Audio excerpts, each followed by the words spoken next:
Hello, welcome you all. We are going to continue our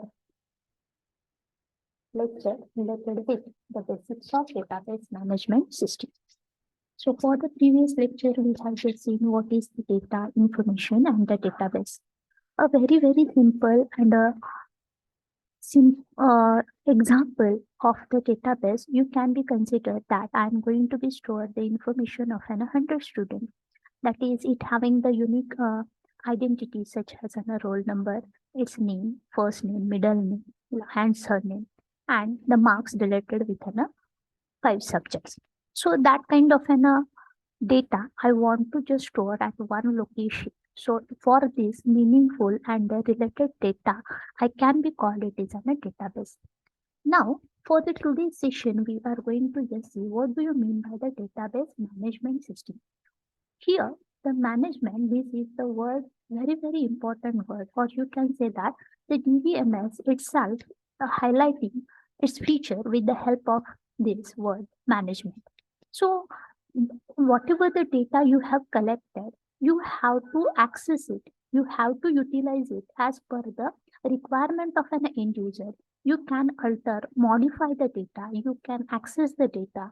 If you want to add some more students, is possible. If you want to delete the information of particular student, then it is possible. So in this way, n numbers of the processes you can be carried out with the help of one software that is nothing but called as database management system. So DBMS is the software which is used to manage the collection of interrelated data. It is having some kind of an interconnection between that data. A student having this particular roll number, is number is marks for the particular subjects are the different one. So that is having some kind of a meaning or the uniqueness within that data. It is having some kind of an interrelation between them. It is the collection of related data, which is termed as database, and the system software which manages this kind of data is called as an DBMS. It can perform the various tasks like creation, retrieval, insertion, modification, and deletion of data to manage it in a systematic way as per the requirement. Here I have just mentioned the number of different kinds of definition. Whichever easier for you, you can be referring. Another information of the DBMS is nothing but it is a software that allows the creation, definition, and manipulation of the database. It also allows the users to store, process, and after these all kind of processes, you can easily analyze that data. So analyzing the data very easily, in a sophisticated manner, the DBMS plays a very important role. DBMS providers with an interface or a tool to perform various operations like creating the database, storing the data in it, updating data, creating tables in the database, and lots more. Obviously, when you are saying that this one is nothing but collection of the data, so it is the important information, it is the important or the secure kind of an information you have stored. So if anyone can be accessed, anyone can be managed it, anyone can be changed it? The answer is no, not anyone, but only authorized person can be just carried out these all processes. And in this way, this DBMS provides the protection and security to your important data.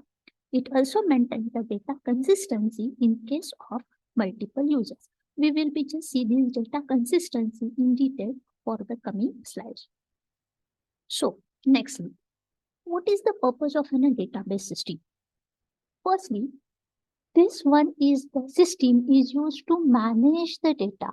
How you are going to be managed? So that it can be conveniently, easily, efficiently handled and used by the data as per the requirement from the end user. Now, the question is that, is the database is only using for the storing the information? Then you can be use the different kind of programming languages also, no? The programming languages such as Java, .NET, these are used to develop a customized software. Every software or application has its data to be stored permanently. Programming languages cannot store this data permanently. And for this purpose, we have to use the database management system. Database management plays a very significant role in storing and managing the data. You are storing your all data at one central server location, and you are going to be managed it as per the requirement from the end user. With the application, when it is executed on a client side. The client or the user interacts with the interface of application which is created in a programming language. The database always remains at the back end and do not come in the front of an user, and hence the database in some of the cases called as a backend system, while the programming language is termed as a front-end system. This one is just for your kind information. Now, nextly, we are just seeing that what are the features or the characteristics of the DBMS which makes this DBMS to be efficient.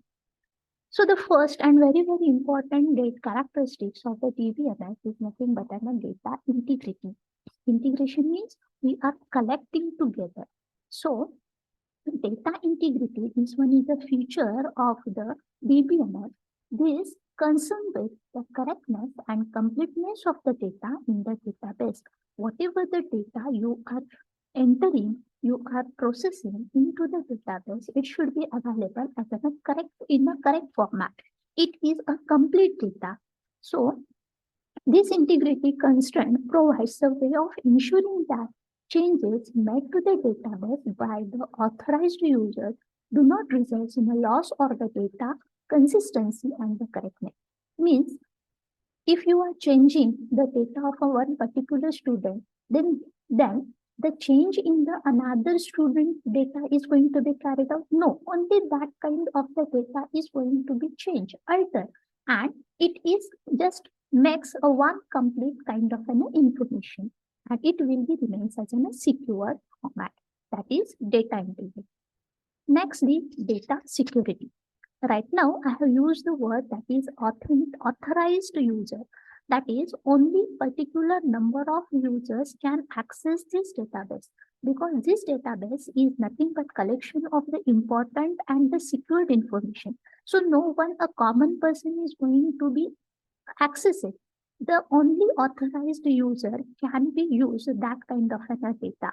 The data in a database should be given only to the authorized user, and that is accessed and managed by only that authorized person. That is called data security. Next one is data independence. So for example, I am an authorized person. I am just sitting in one, I'm just accessing the database by sitting in one city. And the another authorized user is there, which one is at another location. So is that location or some kind of the accessing of this data is going to be affected? So no, data independence can be defined as the capacity to change the data kept at one place without changing the data kept at another location. Another next one is the concurrency control. Right now, I just told you that there is no any limitation of the authorized user on the database. It depends on the that kind of a company, how many persons are going to be access that data. So for example, suppose there are the 3 authorized users are there which can be access the data. So is that kind of a limitation that while one is working on the database, the another is not going to be accessed or work on that database? No, it is not. Any number of the authorized user can be accessed and work on the same database at the same time. So your database is going to be shared by the number of the users at the same time. That provides you the concurrency control. Another one is the data recovery in a form of backup and restore. Obviously, this one is the basic requirement for any of the user, that whatever the used data you have used, it should be get stored at a very securely. But in some cases, but unfortunately, if your data gets failed, or you will be just you lost your data, then you have something facility to be provided so that you can be recover your data safely. And in a DBMS, we are providing this recovery system in a form of backup and restore. Database recovery is the process of restoring database to the original, that is the correct step after the database failure. That means your data should be available in a correct format. The main element of the database recovery is the most recent database backup. We are taking the backup of the data whenever we are going to be changing. If you maintain the database backup efficiently, then the database recovery is a very straightforward process. So we can be easily get the backup of an data, and in this format, we can be provide the security and recovery for your data. Thank you.